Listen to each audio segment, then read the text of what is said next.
Ok, bienvenidos a todos los que están conectados en esta tarde a través de Facebook Live, YouTube Live, y qué bueno que están conectados con nosotros cada domingo a esta hora para poder recibir algo de parte de Dios para vuestras vidas. Así que con este aplauso le damos la bienvenida a todos los que están conectados en esta tarde.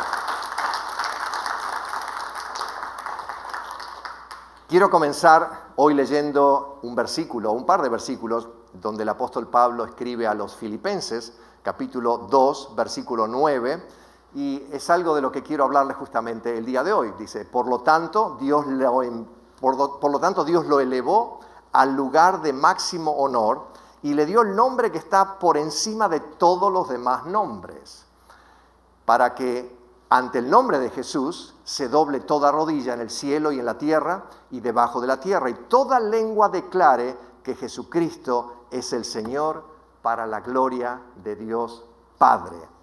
El nombre de Dios y el nombre de Jesús son temas profundamente importantes en la Biblia. A veces lo tomamos muy a la ligera y decimos, bueno, es el nombre de Dios, el nombre de Jesús. Sí, yo sé que Jesús nació, vino a la tierra, anduvo caminando por aquí y le pusieron el nombre cuando le dijeron a José y María que iban a tener un hijo y que se llamaría Jesús y todo eso. Pero creo que hay algo más profundo que solamente mencionar eso. El propósito del nombre en nuestra cultura occidental, donde nosotros vivimos, muchas veces simplemente es para identificar las personas. O sea, utilizamos un nombre para diferenciarnos el uno del otro, porque si no, ¿cómo nos llamaríamos? ¿Cómo nos identificaríamos cada uno de nosotros? Y es por eso que a veces esa es la manera que lo hacemos. De otra manera, jamás sabríamos de quién estamos hablando. Hay muchos padres, hay muchas personas que eligen los nombres de los hijos por celebridades, porque a alguien le cae bien, porque algo sucedió ese día que nació, por un recuerdo, por tal vez un nombre ficticio, tal vez un nombre real, pero algo para que le recuerde justamente por qué está poniéndole ese nombre o a alguna persona que le cae bien. Los nombres, por ejemplo, Juan, Miguel, Ana, etcétera, no describen exactamente quiénes son las personas o quiénes poseen ese nombre de alguna manera. Son simplemente utilizados, insisto, para diferenciar una persona de la otra.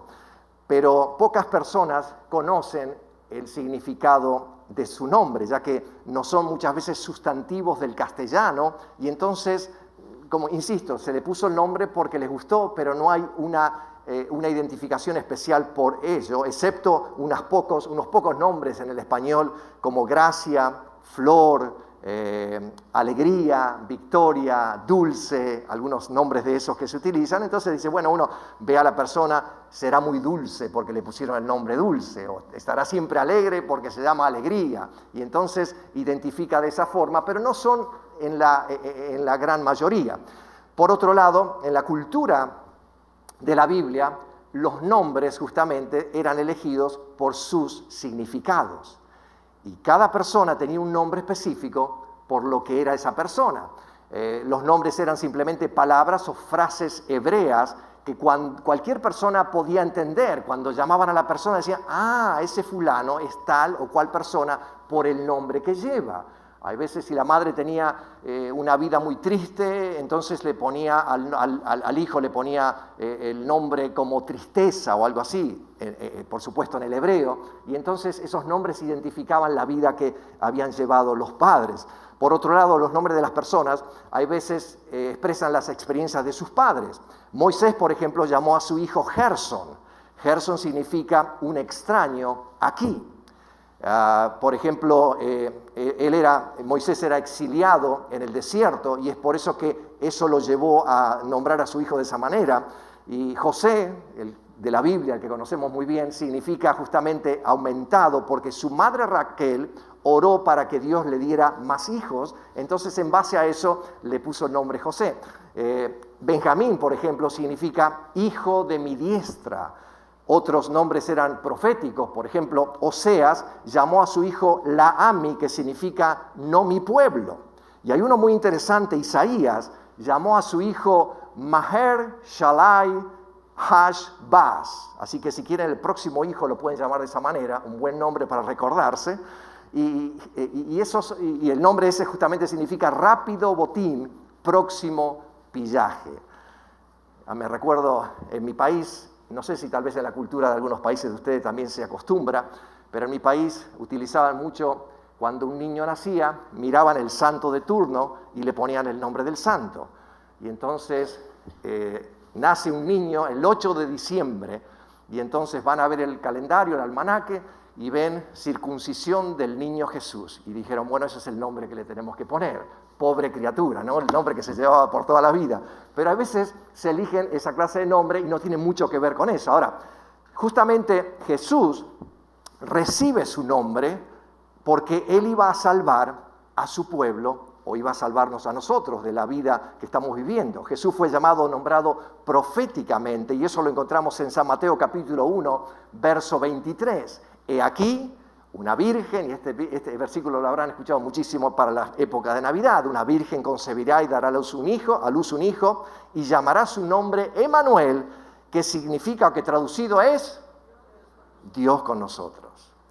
Los nombres, insisto, sirven como una descripción de quién es Jesús, y es lo que quiero hablarle en los próximos minutos, y de cómo Él trabaja en la vida de las personas. Algunos eruditos y que se dedican a los estudios de todas estas materias han encontrado más de 700 títulos y diferentes nombres de Jesús en la Biblia. No se asusten, no tengan miedo, no voy a estar explayándome en los 700 nombres, ni mucho menos, pero los nombres de la Biblia entonces podemos determinar que tienen dos propósitos: describir e identificar. Eso es lo que se estilaba en ese tiempo. Se ha perdido mucho en este tiempo, sí, pero en aquel tiempo se aprovechaba eso. Ahora, un punto de comienzo, creo que para tomar referencia a este tema que estamos hablando, es ir a la vida de Moisés. Recordarán la historia, porque no creo que ninguno estuvo ahí cuando sucedió eso, que Moisés estaba frente a una zarza y la zarza ardía y no se consumía. ¿Recuerdan la historia? ¿La habrán leído alguna vez o se la contaron? Y entonces Dios aparece a través de esa zarza y Moisés se espanta, se asusta, y ahí en ese momento, en el versículo 6 del capítulo 3 de Éxodo, le dice: yo soy el Dios de tu padre, el Dios de Abraham, el Dios de Isaac y el Dios de Jacob, y hablándole a Moisés en ese instante. O sea, de acuerdo a la mentalidad humana, nosotros esperamos que Dios dijese, cuando aparece en ese momento tan espontáneamente, diría: yo soy el Todopoderoso, yo soy el Dios que creó el universo, la tierra y el mar y todo, yo soy el más inteligente, soy todo amor, soy el que lo sabe todo, mi nombre es Jehová. Pero Dios no dijo eso, a pesar de que podría haberlo dicho. Justamente Dios, como vemos, nos da una descripción de sí mismo y ningún nombre, porque lo que Él le dice justamente a Moisés más adelante es algo que nos llama mucho la atención. La única identificación que da es en términos de los seguidores de Dios, de lo que hacía la gente cuando lo seguía. Y entonces por eso menciona a Abraham, a Isaac y a Jacob, personas que exhiben de alguna manera las características de Dios porque han sido afectados justamente por Dios. Esto nos muestra la mentalidad y la naturaleza de Dios. Las palabras, los nombres, las descripciones justamente son totalmente inadecuadas. No hay cómo expresarlo a Dios de alguna manera práctica como querramos hacerlo. Él es descripto, Él es identificado justamente a la vez en su pueblo y más particularmente entre sus hijos, cuando lo conocen a Él. Para ser comprendido, Él debe ser visto en forma humana. Escuchen bien esto: Él debe ser visto en forma humana y Él debe ser manifestado en la carne. Cuando Él se expresa de esa manera en nosotros, entonces podemos ver justamente quién es Dios en cada uno de nosotros, y es la manera de expresarlo mejor. En el Antiguo Testamento justamente contiene algunos nombres y títulos para Dios, y estos incluyen el Señor de los ejércitos, lo habrán leído, se cantan canciones de eso, el Dios de los cielos, Él es más alto, el Shaddai, entre otros más. O sea, han sido exposiciones buenas, instructivas de los significados, pero Jesús no hizo eso. En cambio, lo que hizo Jesús, vean lo que hizo Jesús. Él dijo: el que me ha visto a mí, ha visto al Padre. Esa fue la expresión de Jesús caminando Él sobre la tierra. Las descripciones son solamente necesarias para cuando tú no puedes ver algo. Por ejemplo, Yo les puedo explicar cómo es la ciudad de New York, si ustedes nunca fueron a New York, y entonces les puedo describir cómo es New York, el tránsito, la bulla, las bocinas, el claxon, la gente nerviosa y muchas culturas y mucha gente de todos los países. Pero si ustedes quieren vivir personalmente qué es New York, tienen que ir por sí mismos y experimentar esa realidad por ustedes mismos. No hay otra explicación, es la forma que uno lo tiene que vivir. Así que Jesús no necesitaba describir a Dios a las personas.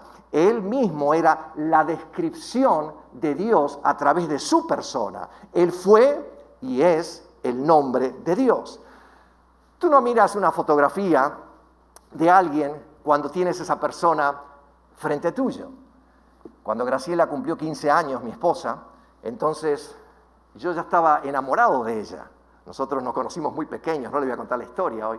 Entonces, de alguna manera llegó esa fotografía y me recuerdo hoy mismo esa fotografía, una pequeña fotografía, sí, ella estaba en su cumpleaños de 15 años, muy elegante, frente a una torta, un pastel, y estaba con un vestido clarito, con florcitas rosaditas, y me recuerdo exactamente, y yo andaba por todos lados con esa fotografía, y a todos le mostraba y le decía, estoy enamorado de esta muchacha. Pero cuando me casé con ella, dejé la foto de lado porque ya la tengo a ella. ¿Para qué quiero más la foto? Entonces, creo que nuestra vida con Dios es cuando alguien te describe algo, lo ves a través de una fotografía o lo ves de alguna manera, dices, bueno, yo quisiera conocerlo, pero cuando lo conoces y Él vive dentro tuyo, ya no necesitas más que te expliquen porque tú dices, Dios vive en mí, Él es mi Dios, Él es mi Rey, es mi Señor, y con Él experimento la vida de otra manera como no la pude experimentar antes. Que alguien me diga, amén. Ahora, Dios mandó a Moisés que vaya ante el faraón. Vuelvo a la historia de Moisés.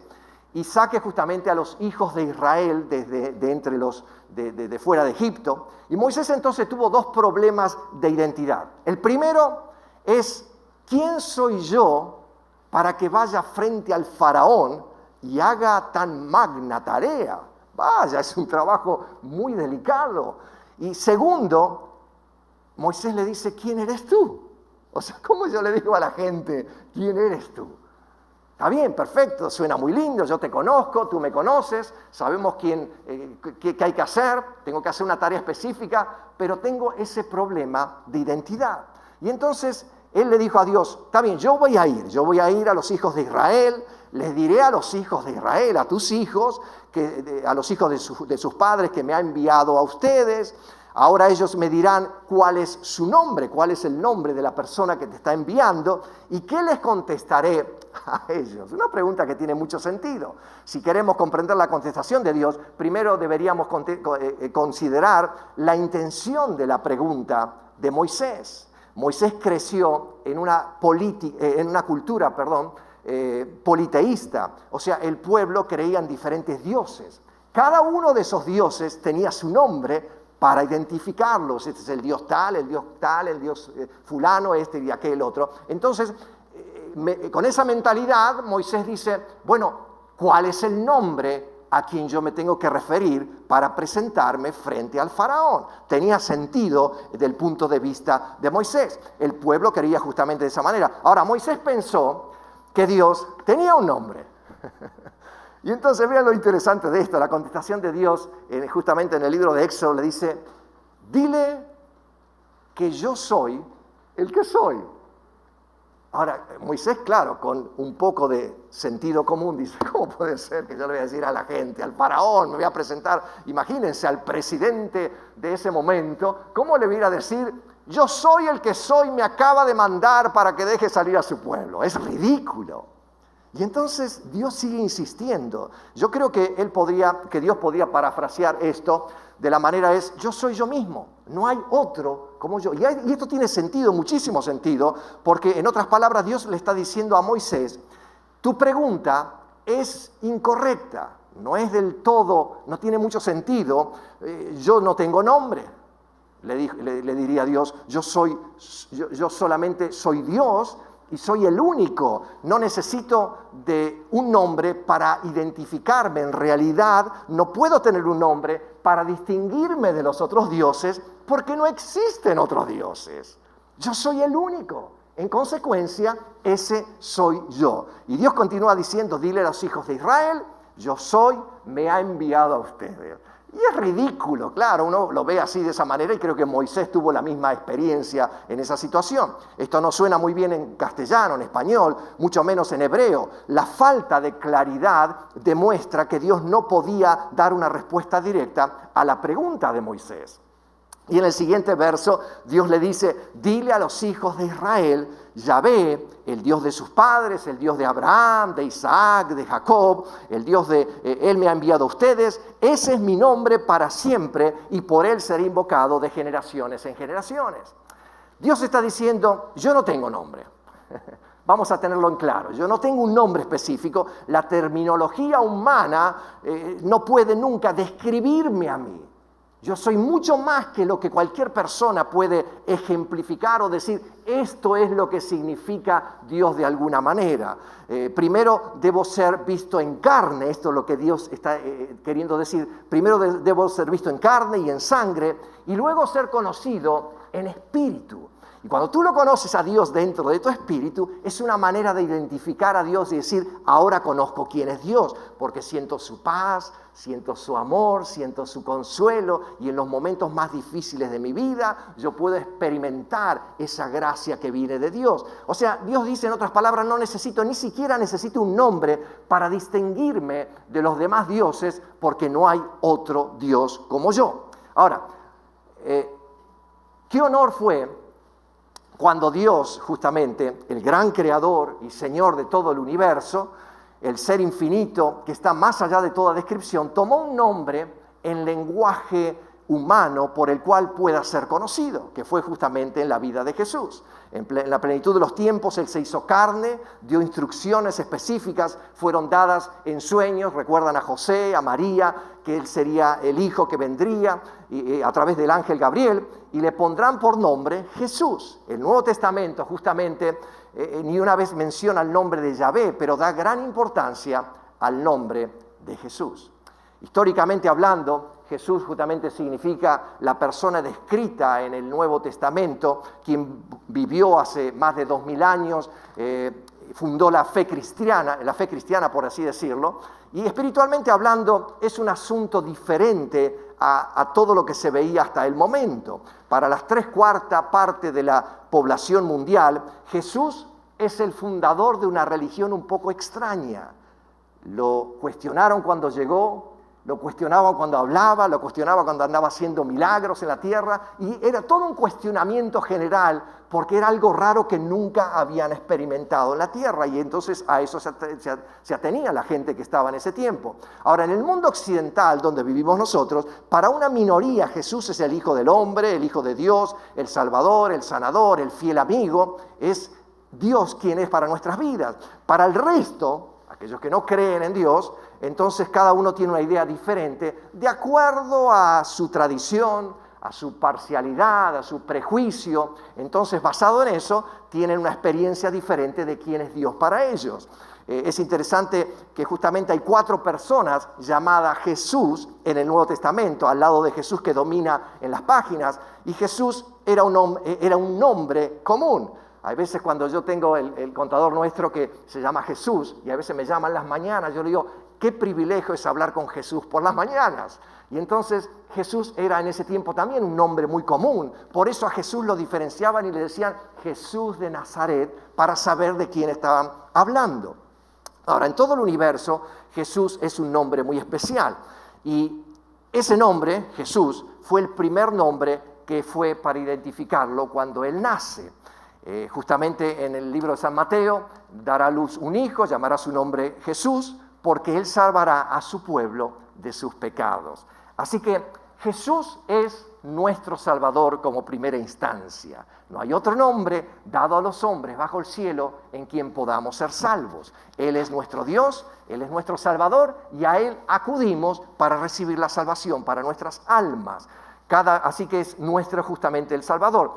El segundo nombre que se le dio en San Mateo fue Emmanuel, Dios con nosotros, que significa justamente Dios con nosotros. Así que Él no solamente es Dios, sino Él es Dios con nosotros, viviendo para cada uno.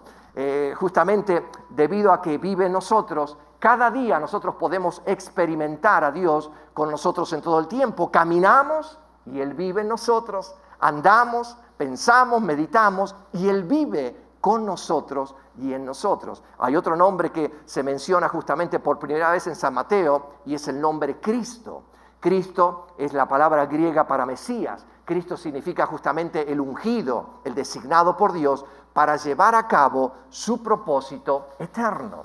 Cuando lo recibimos a Cristo como nuestro Salvador, Cristo llega a ser aquel en nosotros que llevará a cabo el propósito de Dios para cumplir el deseo justamente que Él tiene para cada una de nuestras vidas. Otro nombre es el Verbo, se recuerdan en San Juan, lo habrán leído más de una vez, y es una porción muy profunda donde dice, en el principio era el Verbo, y el Verbo estaba con Dios, y el Verbo era Dios. O sea, el Verbo el cual estaba en el principio con Dios, era Dios, y era un nombre que se le dio justamente al mismo Jesús. Juan continúa diciendo en el versículo de San Juan 14, y el Verbo se hizo carne y fijó tabernáculo entre nosotros. O sea, es decir, se encarnó como un hombre Jesús en cada una de nuestras vidas. Él es Dios eterno, no obstante, Él se hizo carne justamente para ser un hombre. Él es nuestra vida y luz y nosotros somos su morada. Otro nombre, y ya voy a ir terminando y cerrando con esto, es el Cordero de Dios. En San Juan encontramos, en el Evangelio según San Juan, donde encontramos justamente que dice, he aquí el Cordero de Dios que quita el pecado del mundo. Jesús, como el Cordero de Dios justamente, fue sacrificado en nuestro lugar. Cada uno de nosotros teníamos nuestras rebeliones, problemas, pecados, y Jesús dijo, yo doy la vida por cada uno de ustedes, y es eso donde Él entrega cuando viene a ser el Cordero de Dios, cuando vemos todo lo que Él pasó a fin de cumplir justamente el requisito justo de Dios para que pudiéramos tener perdón, ser salvos y ser traídos nuevamente a Dios. No podemos dejar de alabarle, no podemos dejar de exaltar su nombre, adorarlo y decir, Señor, tú eres único y eres el único que mereces toda gloria. Mientras vemos más y más lo maravilloso que es Jesús, el Señor, en nuestras vidas, entonces podemos apreciarlo justamente porque su amor por nosotros nos aumenta cada día en alabarlo y adorarlo. Así que al ver los nombres, para resumir todo lo que acabo de decir, al ver los nombres que mencionamos, podemos amarle a Él como Jesús. Podemos decirle que Él vino a ser nuestro Salvador, por eso lo amamos de tal manera. Y como Emmanuel, que es Dios con nosotros, podemos alabarle como Cristo, el ungido de Dios, quien lleva a cabo el propósito de Dios, y como el Verbo, justamente lo que acabo de decir, aquel que expresa de manera perfecta a Dios en todo lugar y en toda situación. Y podemos darle gracias a Él por ser el Cordero de Dios, sin mancha y defecto alguno, quien se sacrificó a sí mismo para la redención de nuestras vidas y de nuestros pecados. Es por eso que nosotros tenemos tanta seguridad. Ahora, ¿qué quiere decir todo esto en la práctica? ¿Qué es el nombre de Jesús? ¿Cómo yo puedo vivir la vida nombrando ese nombre que es sobre todo nombre? Toda la Biblia está llena de referencias justamente a Jesús de todas las formas posibles. Más allá de eso, el mensaje principal difundido por el Señor mismo y por sus seguidores era ir directamente al Padre a través de Jesús mismo, depositar en Él una fe obediente, confiar en Él y mantenerse hasta el fin para alcanzar la salvación. O sea, es muy fácil comprender por qué Dios nos manda a hacer esto, luego de que podamos considerar justamente las muchas formas en que Jesús es descrito con sus muchos nombres y títulos, y cada uno de ellos identifica o indica justamente la importante posición de preeminencia que Jesús ejerce en el plan de Dios para la salvación de la humanidad. Esto es un hecho. Jesús es absolutamente suficiente para cada uno de nosotros como Salvador. No hay ningún otro Salvador, no hay otro Dios que pueda salvar nuestras vidas. Él es el único. Además, es necesario saber quién es y conocerlo a Él. y otros títulos que podamos darle. Pero por sobre todas las cosas, todo lo que pidieres, dijo Jesús, en mi nombre será hecho. No es una palabra mágica, no es algo que dices eso y las cosas suceden, pero si lo reconoces a Él y vive en tu vida, y Él es el Señor de tu vida, dijo Él, todo lo que pidieres al Padre, en mi nombre, será hecho. Es una frase tan sencilla, pero tan profunda a la vez. Así que al mencionar su nombre, tienes vida. Y porque, aparte de todos los nombres que mencionamos, el nombre de Jesús es vida. Necesitas paz, necesitas tranquilidad, necesitas seguridad para ti. La vida de Dios está en ti cuando lo aceptamos y cuando recibes a Jesús como tu personal Salvador. Así que por sobre todas las cosas, el nombre de Jesús es vida. ¿Cuántos pueden decir amén? Y la vida de Dios está sobre ustedes. Así que de pie, damos gracias a Él porque podemos recibir justamente la bendición y la confianza de parte de Dios.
Salvador.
nombre es vida. Y por eso en Él podemos tener la vida y la seguridad de que Dios mora y habita en cada uno de nosotros. Su nombre es vida. Su nombre es paz, amor. ¿Qué te preocupa? ¿Cuál es la situación que estás atravesando? Jesús en tu vida es la solución a todo aquello que estás atravesando. Por eso Él es vida para ti. Su nombre es el único. Bendecimos a todos aquellos que están conectados en este momento. Conéctate cada día, dale un like. Puedes pasarle este mensaje, el link a otra persona para que escuche y que sepa que a través del nombre de Jesús la victoria es segura. Así que te bendecimos y que la presencia de Dios esté en aquel lugar donde te encuentras. Con este aplauso te despedimos y que Dios bendiga tu vida de una manera sobrenatural. Padre,